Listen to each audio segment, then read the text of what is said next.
All right, what if instead of the connector, you saw this? I mean, look at this. It's all green of this space. green space. Look, that little boy with a balloon. You don't see that right now on the connector, I'll tell you that much. Also, affordable housing could be in this space as well. A project to do just that.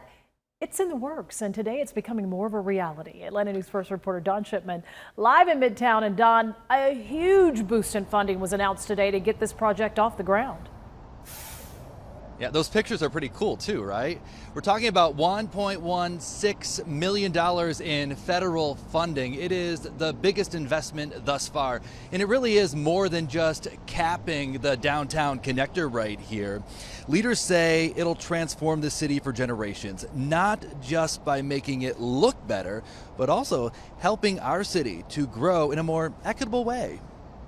Elevated green space like that is a neat concept. The proposed $713 million project aims to stitch the city back together by covering sections of the downtown connector with 14 acres of new urban green space. Like the Beltline, the greenways, I'm for any of that promote people getting outside and walking around and getting a sense of community.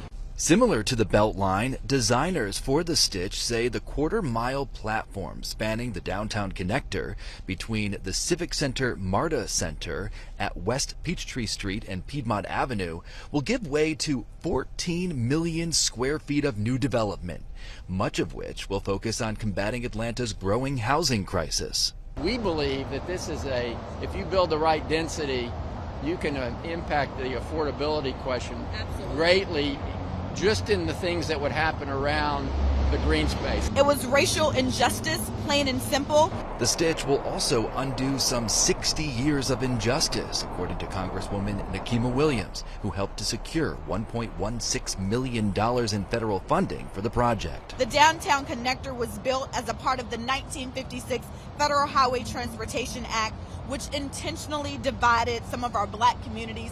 Putting the stitch in place will take some time. 10 years, in fact, a project completion date of 2032, but with minimum impact to traffic. We can essentially stage construction so that the connector, all lanes of the connector remain open during construction.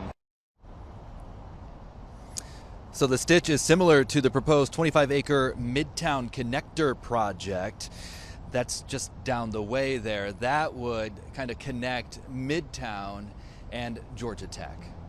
We're live here in Midtown. Don Shipman, Atlanta News First.